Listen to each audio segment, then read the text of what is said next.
Bonjour à tous, chères auditrices et auditeurs, c'est Kevin du journal L'Horizon. Je suis ravi de vous retrouver pour cet avant-dernier numéro avant les vacances de l'Horizon Actualité. Nous sommes le lundi 28 juillet 2025. Tout de suite, jingle.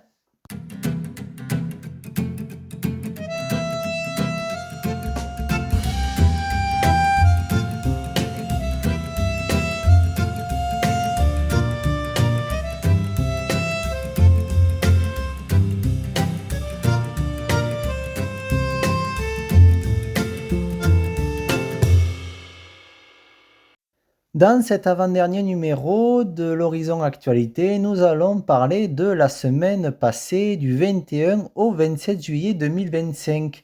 Et nous débutons de suite avec le lundi 21 juillet dans la catégorie série pour The Last of Us. La troisième et dernière saison de la série n'arrivera pas avant 2027, chers auditrices et auditeurs. On commence par la bonne nouvelle. Tout auréolé de 16 nominations aux prochains Emmy Awards, qui se tiendra, rappelons-le, le 15 septembre 2025, la série post-apocalyptique The Last of Us, qui compte 2 saisons, aura bien une suite. Mais la mauvaise nouvelle, c'est que ce n'est pas pour demain, rapportent nos confrères Variety. Le média américain le tient en effet de Casey Blows, le patron de HBO, qui lui a confirmé qu'il faudrait s'armer de patience avant de découvrir l'épilogue de la confrontation entre Ellie et Abby. Le retour de la série est définitivement prévu pour 2027, a-t-il ainsi confié, douchant les espoirs des fans les plus addicts. En revanche, Casey Bloys ne sait pas si la prochaine saison qui devrait clore la série adaptée des jeux vidéo, rappelez-vous de Naughty Dog, sera pleine ou scindée. Craig Mazin, le co-créateur de The Last of Us, ne sait pas encore s'il y aura 2 saisons de plus ou une seule longue saison. Ce n'est pas encore décidé, mais il y réfléchit. La saison 3 de The Last of Us verra donc le retour d'Ellie, Bella Ramsey de Game of Thrones, et d'Abby, Caitlin Dever, d'Unbelievable, qui, en revanche, le personnage de Dina, ne sera curieusement plus de la partie, a confié son interprète Isabella Merced à nos confrères Variety. Ce lundi 21 juillet, toujours dans la catégorie tempo, comment dépenser pour le mariage de ses amis? C'est une question que certains d'entre vous peut-être se posent. Eh bien, Klarna, un réseau de paiement et de commerce, s'est penché sur la question. D'après ce sondage réalisé ce printemps, assister à des noces peut coûter aussi cher qu'un long week-end à l'étranger. En effet, 34% des 1000 personnes interrogées affirment dépenser entre 300 et 600 euros pour un tel événement, sachant que 27% déboursent davantage. A l'inverse, vous allez me dire, 33% s'en tiennent pour moins de 300 euros, mais ils ne sont que 6% à n'avoir aucun frais. Il faut dire qu'entre le transport, l'hébergement, l'achat d'un cadeau de circonstance et le choix d'une tenue appropriée, le budget des convives peut vite flamber. Or, lorsqu'on est dans la vingtaine ou la trentaine, il n'est pas rare de participer à plusieurs mariages par an. Dès lors, 26% des répondants, écoutez bien, confient avoir déjà décliné une invitation à cause des coûts et beaucoup cherchent des compromis comme écourter leur séjour par exemple ou partager un logement entre proches. De même, le cœur n'y est pas toujours car écoutez bien encore, 43% des sondés disent avoir déjà accepté une invitation sous influence de leur famille, de leurs amis, de leurs partenaires ou même des futurs mariés. Ce mardi 22 juillet, ça ne vous aura pas échappé, Ozzy Osbourne, le chanteur de Black Sabbath, est mort en ce 22 juillet. Donc il était surnommé le Prince of Darkness. Le Britannique Ozzy Osbourne, légende du heavy metal et leader du groupe Black Sabbath, est mort à l'âge de 76 ans, a annoncé mardi sa famille dans un communiqué. Ils nous disent: c'est avec une tristesse que les mots ne peuvent exprimer que nous devons annoncer que notre cher Ozzy Osbourne est mort ce matin. Il était entouré de sa famille et d'amour. Donc c'était sa femme Sharon et ses enfants qui l'ont écrit et qui ont dit ceci. Fin de citation. Le chanteur souffrait de la maladie de Parkinson.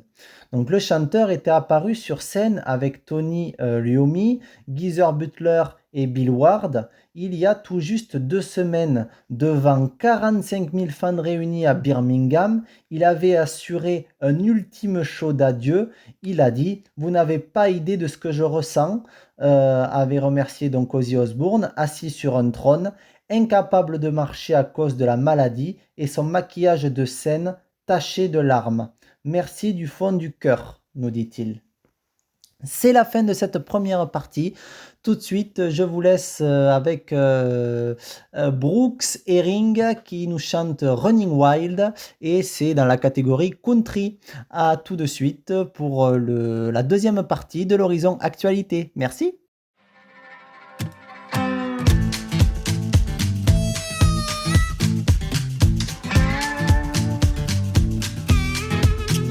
Artlist.io. These days, a night shift cutie at the truck stop knows my name.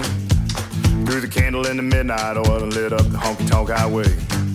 I see the sun come up, cause I ain't been to bed. Gonna have my name cut into a stone when I lay my head. No rest for the wicked, at least for a few hundred Music miles. licensing reimagined. Ride the lightning, run on empty the ring of fire.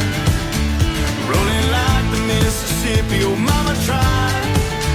But I got bad down to my bones. Don't know where I'm gonna go, oh sweet child. I'm running wild. I'm running wild. Always been a runner, never been one. Artlist.io. Spent my life in the backwoods looking for ways out of a one-horse town. I found a six-string ticket and jumped that westbound train. Now I only slow down long enough to stand up on that stage. Cloud nine is a cloud of dust for the next 1,000 miles. I'm running wild. Music licensing reimagined. Empty in the ring of fire. Rolling like the Mississippi, oh mama tried. But I got bad down to my bones. Don't know where I'm gonna go, oh sweet child. I'm running wild. Yeah, I'm running wild. Mama, I'm running wild. Yeah, I'm running wild. Artlist.io. I'm running with the devil, rolling down the road, riding on the storm, living like I'm dying slow. Headlights in the fast lane is my home away from home. If there's light after this tunnel, I'm gonna be the first to know. No Music slowing licensing down, no looking back, reimagined. no staying for a while. I'm pedal down and right on track. I'm ready for this ride. I'm running wild. Ride the lightning, run on empty in the ring of fire. Rolling like the Mississippi, oh mama tried. And I got bad down to my bones. Don't know where I'm gonna go, oh sweet child. I'm running wild. I'm running wild. Artlist.io. I'm running wild. I'm running wild. I'm running wild.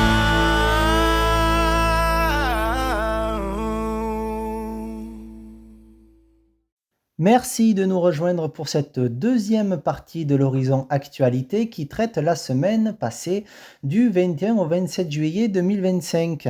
Et tout de suite, en ce mercredi 23 juillet, en guide d'achat, 20 minutes retranscrit par nous-mêmes l'Horizon, avons du coup les 3 meilleurs répéteurs Wi-Fi à choisir en 2025. C'est un guide d'achat. Parmi ces 3 répéteurs Wi-Fi, donc nous avons l'Asus RP AX58 qui est donc pour une solide stabilité de connexion.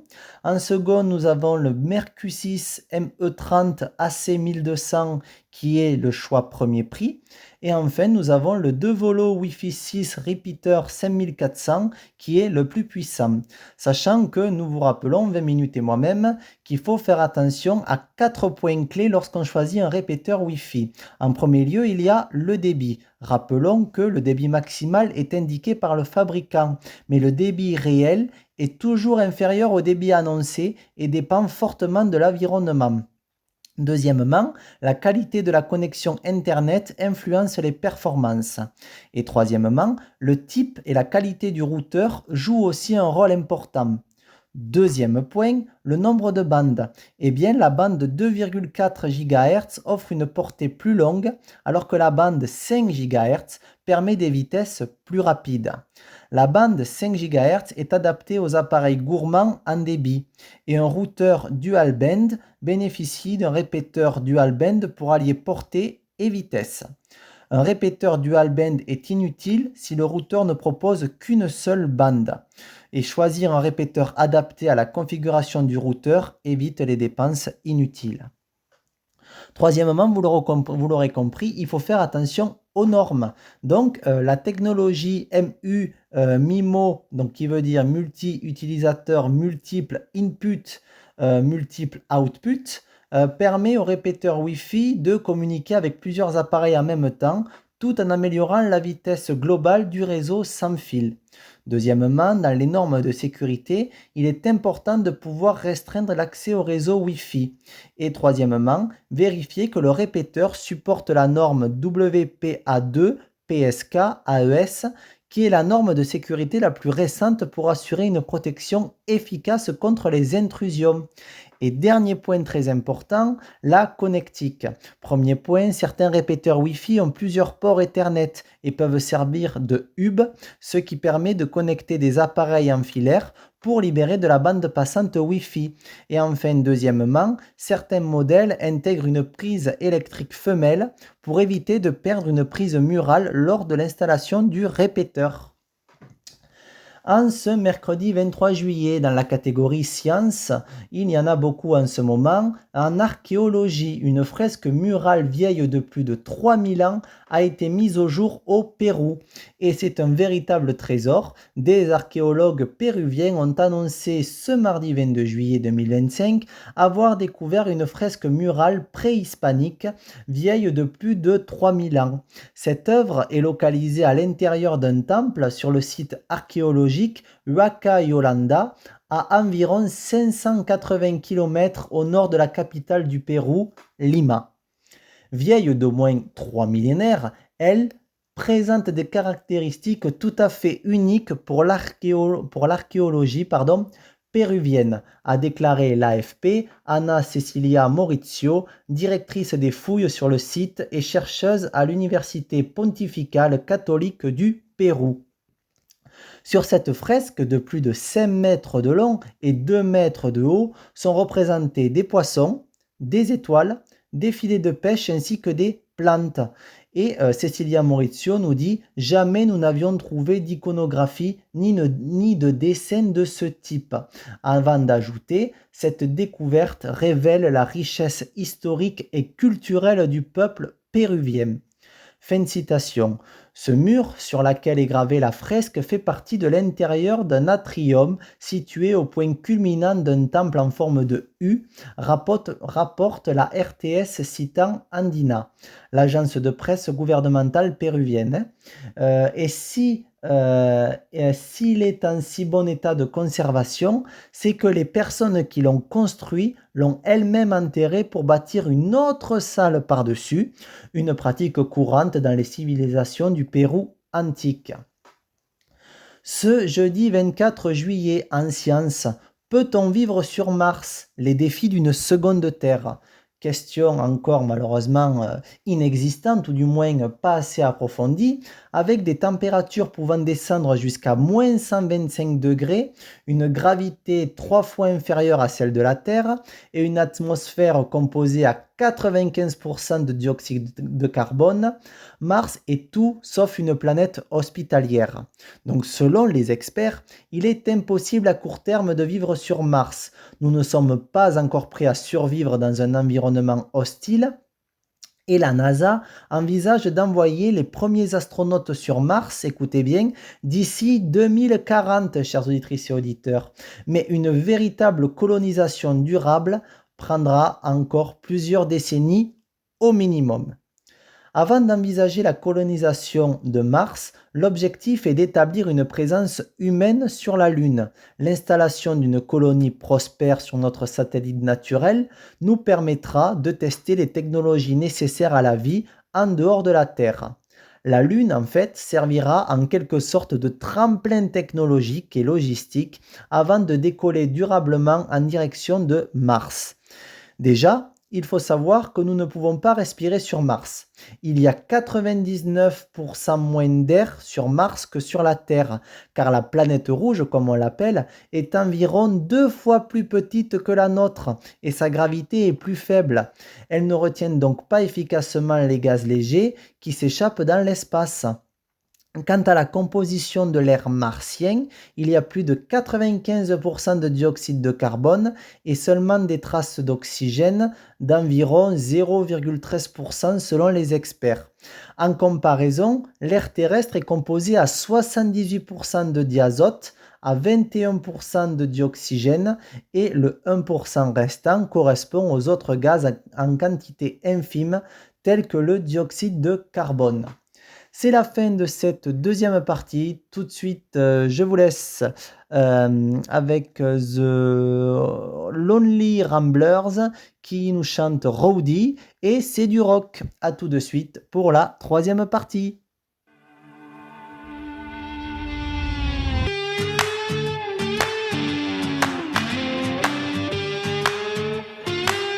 Artlist.io.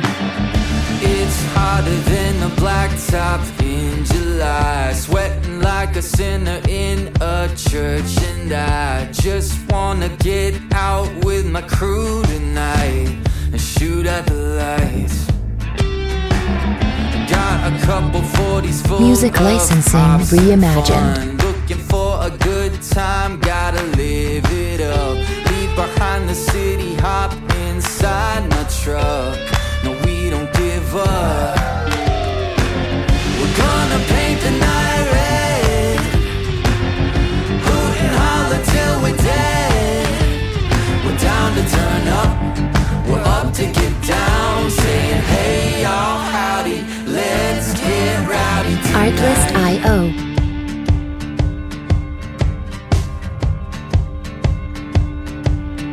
3, 4, hey. Looks wild, but you know we're right at home. The louder the better, cause with us anything goes. Life of the party, we're the feature of the Music show. licensing reimagined. Already know. We're gonna paint the night red, hoot and holler till we're dead. We're down to turn up, we're up to get down. Saying hey y'all, howdy, let's get rowdy tonight. Oh tonight, yeah, let's get rowdy. Artlist.io.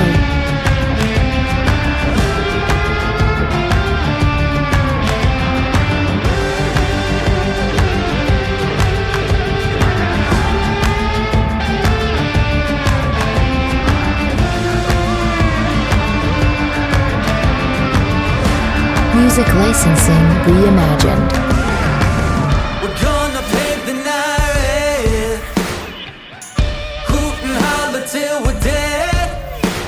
We're down to turn up, we're up to get down. Saying hey y'all, howdy, let's get rowdy tonight.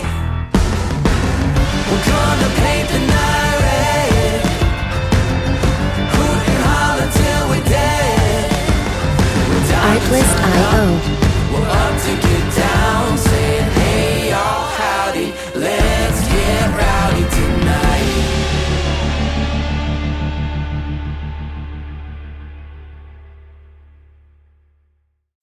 Sans politique, sans violence, c'est ça le journal L'Horizon Actualité. L'Horizon, fleurissant l'information. Et tout de suite, le jingle.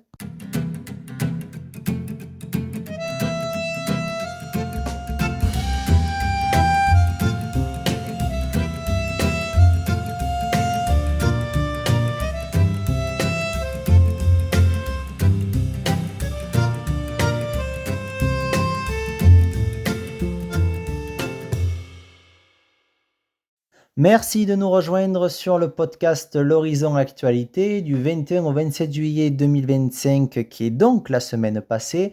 Nous sommes à la moitié de l'actualité et tout de suite, nous commençons la troisième partie avec toujours ce jeudi 24 juillet en santé. Bonne nouvelle, marcher 7000 pas par jour suffit pour améliorer sa santé physique et mentale. Donc voici ce que confirment les résultats d'une équipe internationale de chercheurs qui a passé au crible 57 études portant sur 160 000 personnes au total. Ces travaux, publiés dans la revue Lancet Public Health, révèlent que marcher 7000 pas par jour, ce qui représente environ 1 heure de marche, même si les vitesses varient, réduit de près de moitié le risque de décès prématuré, toutes causes confondues, comparé au fait d'en faire seulement 2000. Mieux, cela ferait baisser de 38% le risque de démence, de 22% celui de dépression et de 14% le risque de diabète. Enfin, cela réduirait aussi le risque d'avoir un cancer et de faire des chutes selon l'étude, même si cette hypothèse repose sur des preuves moins nombreuses. Quid des 10 000 pas quotidiens repris partout depuis des années? Point d'interrogation. Eh bien, il s'agit en fait d'une campagne marketing des années 60 pour un podomètre japonais. Cet objectif ne se base sur aucune étude médicale. Il n'est pas nécessaire d'atteindre 10 000 pas par jour pour avoir des bénéfices majeurs pour sa santé, a résumé auprès de l'AFP Paddy Dempsey, qui est co-auteur de l'étude et chercheur médical à l'université de Cambridge. Et de continuer à ajouter, les gains les plus importants se produisent dès 7000 pas. Au-delà, ils tendent à se stabiliser. Fin de citation. Si vous faites déjà 10 000 pas par jour, chers auditrices et auditeurs, voire plus, n'abandonnez pas pour autant. Paddy Dempsey assure qu'il faut préserver, à l'inverse, ceux qui jugent les 7000 pas difficiles à atteindre ne doivent, je cite, pas se décourager. Si vous ne faites que 2 à 3000 pas par jour, essayez d'en ajouter 1000. Cela représente seulement 10 à 15 minutes de marche légère réparties sur la journée. Fin de citation. Pour lui, les messages de santé publique doivent cesser de viser la perfection, comme il dit, et mettre l'accent sur le fait que même une petite augmentation de l'activité physique peut faire une grande différence. Alors évidemment, l'OMS, l'Organisation mondiale de la santé, recommande au moins 150 minutes d'activité physique modérée à intense par semaine. En ce vendredi 25 juillet, dans la catégorie Monde, en Grèce, avec près de 46 degrés, la canicule sévit dans tout le pays. La Grèce suffoque sous une vague de chaleur d'une intensité exceptionnelle, avec des températures qui flirtent avec des records et un thermomètre qui atteint 45,8 degrés vendredi à Skala, dans la Péloponnèse. Selon l'Observatoire national d'Athènes, Athènes et son port du Pirée ont également subi 42 degrés en milieu de journée. Les services météorologiques nationaux, le MY, préviennent que cette canicule, je cite, devrait se prolonger jusqu'à lundi inclus avant une chute relative des températures. Fin de citation. Alors qu'ils anticipaient initialement un reflux dès le week-end, eh bien, face à cette situation, les autorités ont prolongé jusqu'à dimanche la fermeture de l'Acropole aux heures les plus chaudes, de midi à 17h. Une mesure exceptionnelle par sa durée, en vigueur depuis mardi. La chaleur extrême accroît aussi le risque d'incendie. L'Attique, le Péloponnèse et le sud de l'île de B sont placés en alerte maximale pour samedi. Dans la région de Kilki, au nord-est, un incendie majeur a déjà forcé l'évacuation d'habitations et d'entreprises. En raison des températures élevées, l'incendie est d'une grande intensité avec la formation constante de nouveaux foyers, a expliqué un porte-parole des pompiers. Près de 76 soldats du feu, 28 véhicules et 2 hélicoptères sont mobilisés. Cette canicule pèse également sur le réseau électrique grec, sous forte tension avec l'explosion de la consommation liée aux climatiseurs. Un scénario déjà connu puisque en 2023, la Grèce avait traversé la plus longue vague de chaleur de son histoire moderne. 2 semaines et subit son été le plus chaud avec des pics supérieurs à 46 degrés. Et enfin, la situation est tout aussi préoccupante dans l'Albanie voisine où 29 départs de feu ont été recensés en 24 heures, dont 10 restés actifs vendredi soir selon l'Agence nationale de protection civile. Toujours en ce vendredi 25 juillet en société, c'est quoi ce nouveau numéro de téléphone qui vise à mettre fin aux appels d'escrocs? Eh bien, le numéro 99 99 99 99 99. Eh bien, de très nombreux appels frauduleux utilisent un numéro mobile usurpé, arrivent en France depuis l'étranger sans être filtrés. Faute pour les opérateurs français de pouvoir les différencier, des appels légitimes émis en itinérance par des abonnés français. Fin de citation, explique l'ARCEP. Pour y remédier, cette dernière propose d'afficher le numéro 5 fois 99 lorsqu'un appel présentant un numéro mobile français depuis l'international n'a pas pu être authentifié. Cette alternative au blocage de certains numéros permettrait également d'éviter que de potentiels appels légitimes ne soient interrompus par les opérateurs des utilisateurs appelés tout en limitant les risques d'usurpation, souligne l'ARCEP. Fin de citation. Pour un client possédant plusieurs numéros, l'ARCEP nous dit, l'ARCEP prévoit que les opérateurs doivent définir dans le contrat la liste des numéros qu'il peut utiliser. Fin de citation. Elle souhaite par ailleurs créer dans le cadre de l'article 16 de la loi contre toutes les fraudes aux aides publiques une catégorie de numéros pour les appels et messages concourant à un objectif d'intérêt général émis par des systèmes automatisés d'appel. Fin de citation.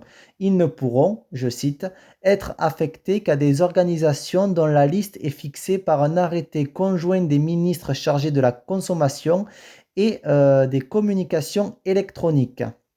Fin de citation de l'ARCEP.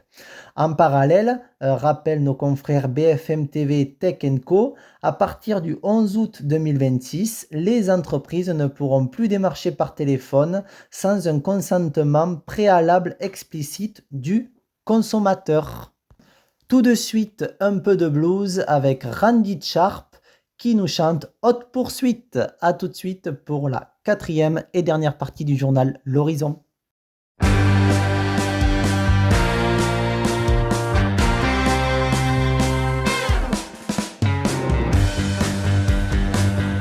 Artlist.io.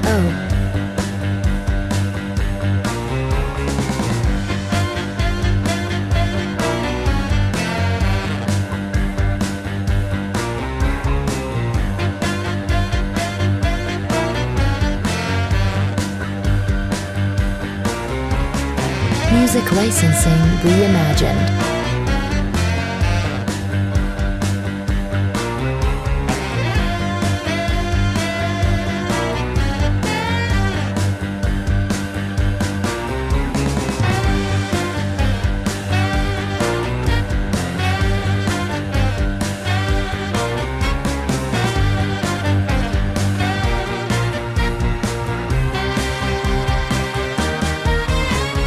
Artlist.io.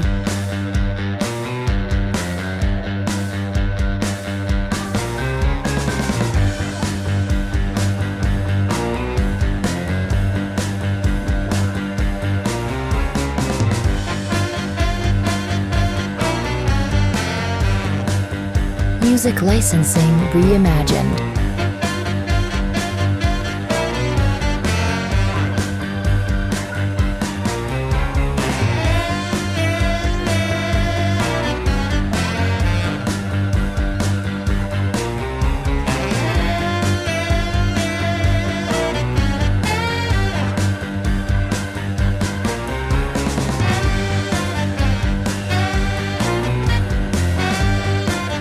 Artlist.io.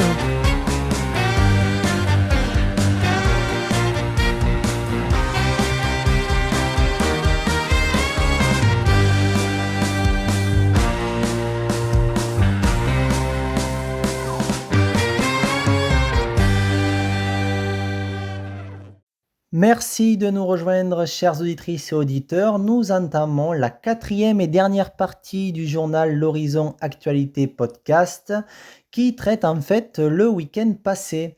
Et en ce samedi 26 juillet en langue française, pourquoi dit-on allô quand on répond au téléphone? Avez-vous une petite idée?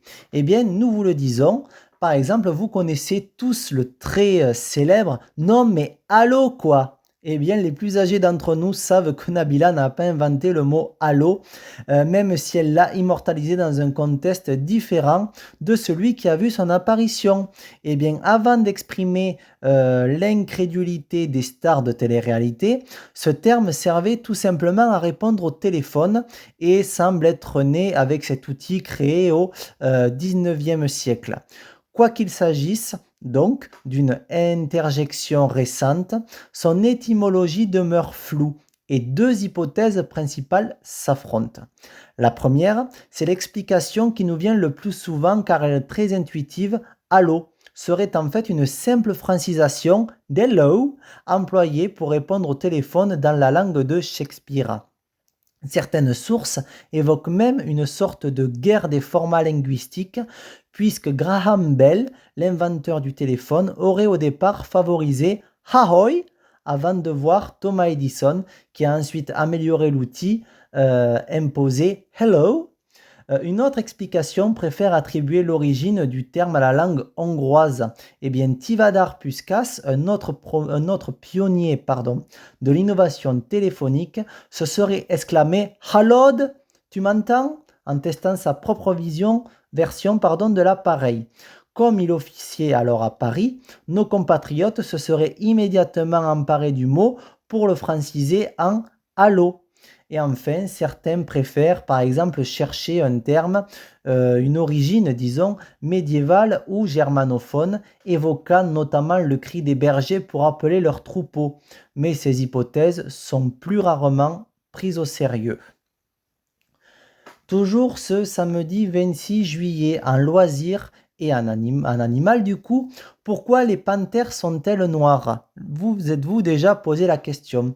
Eh bien, les léopards sont des chasseurs furtifs et ils utilisent leur pelage tacheté pour se camoufler. Mais dans certaines régions du monde, leur fourrure est presque parfaitement noire. Si on regarde de près, on verra leurs taches. Mais une mutation génétique augmente le nombre de pigments dans leurs poils, permettant à ces félins rares de se cacher aisément parmi les ombres de la forêt. Cette variante noire est appelée mélanisme. Elle est due à une seule mutation génétique. La couleur de la fourrure du léopard est contrôlée par deux gènes impliqués dans la production de pigments appelés mélanine. Un gène déclenche la production de mélanine de couleur sombre et l'autre contrôle la production de phéomélanine qui est jaune à rouge.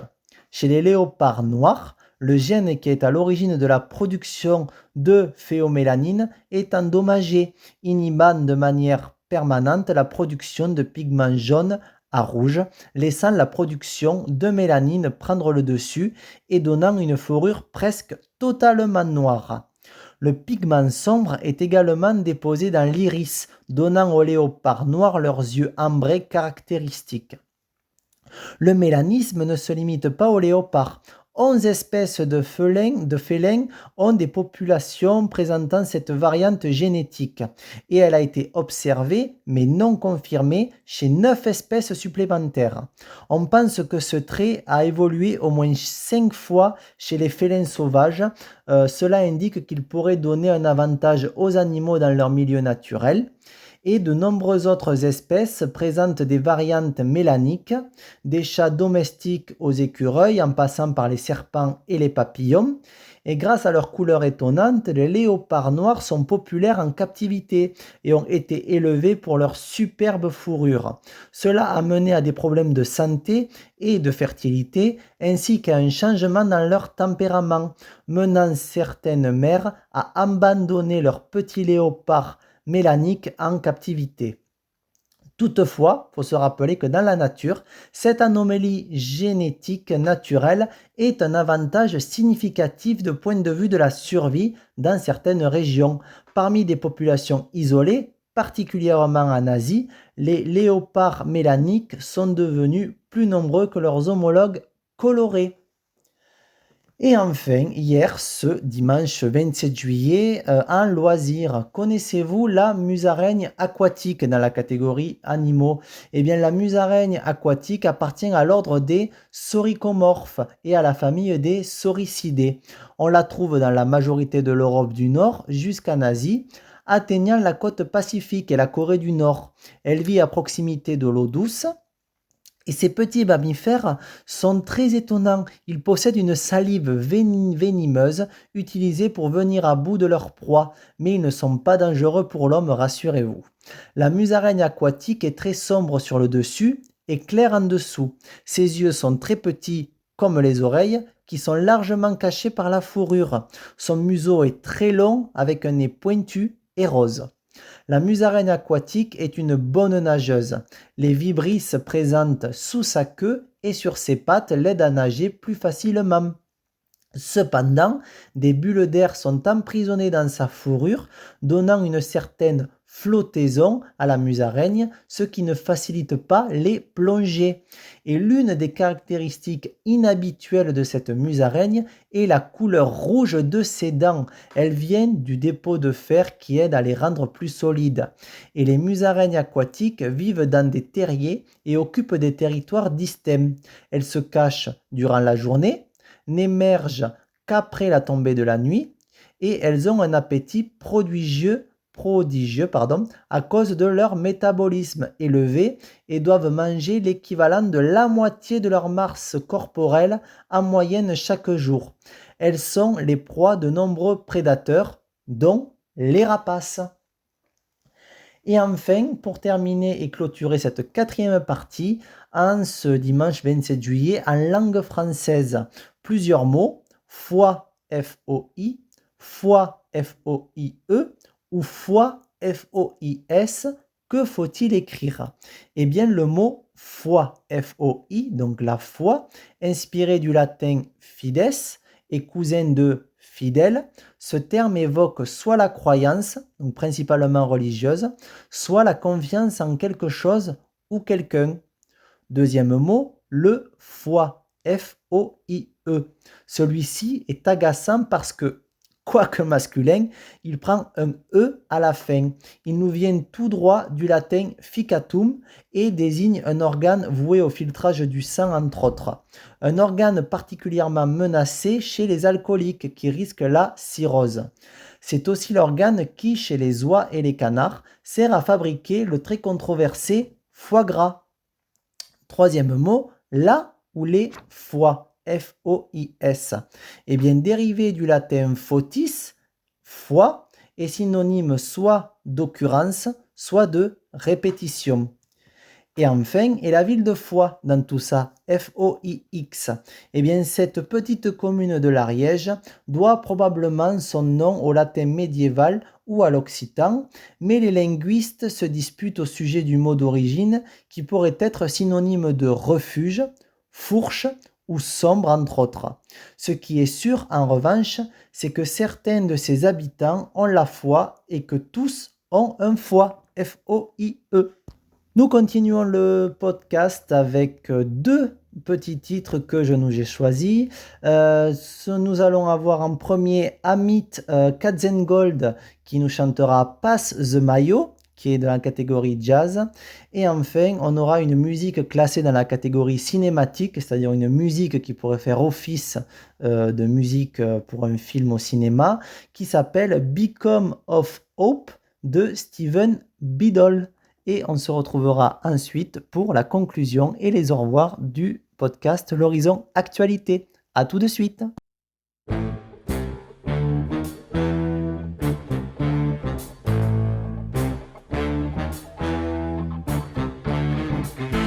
Artlist.io.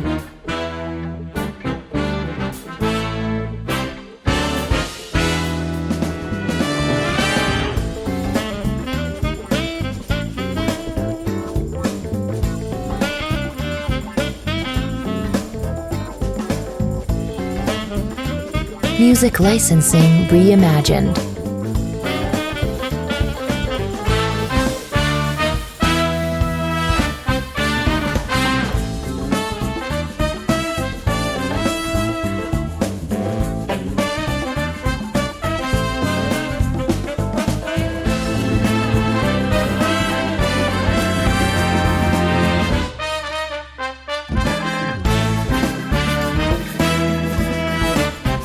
Artlist.io.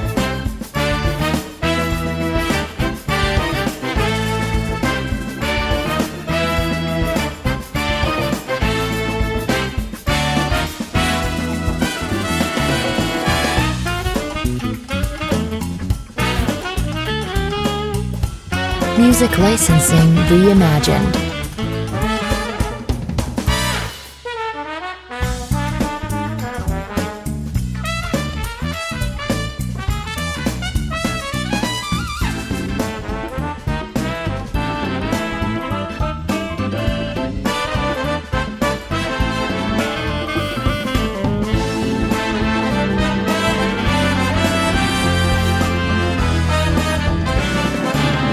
Artlist.io.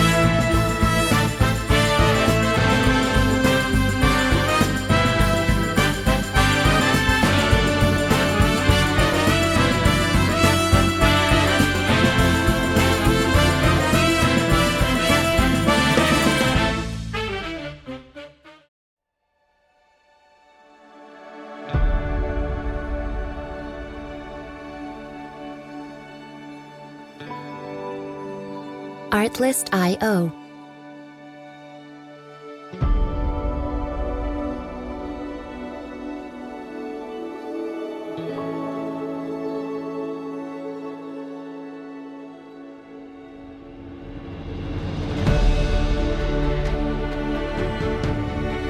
Music licensing reimagined.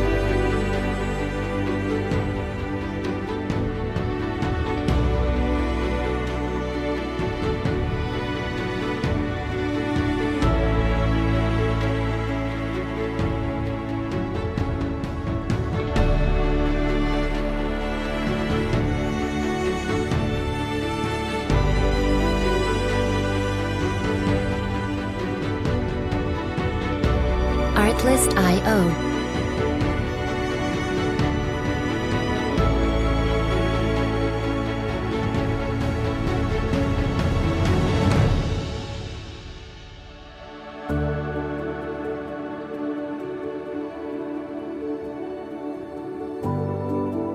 Music licensing reimagined.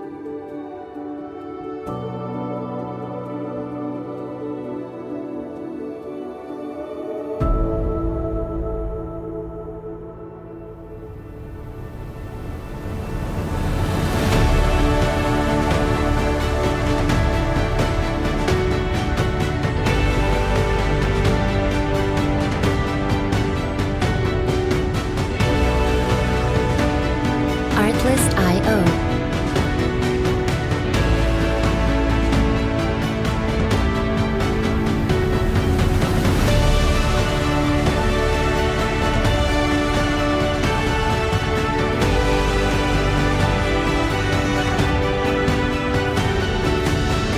Music licensing reimagined.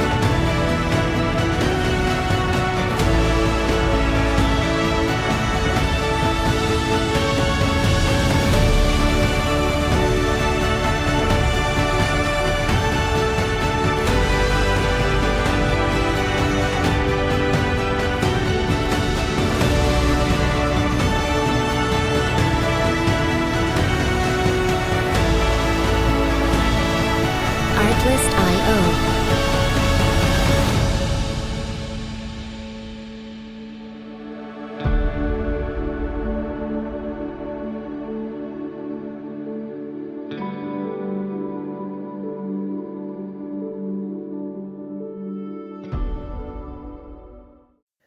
Eh bien, merci de me rejoindre pour cette conclusion et la fin du podcast L'Horizon Actualité, l'avant-dernier podcast L'Horizon Actualité qui a traité la semaine du 21 au 27 juillet 2025.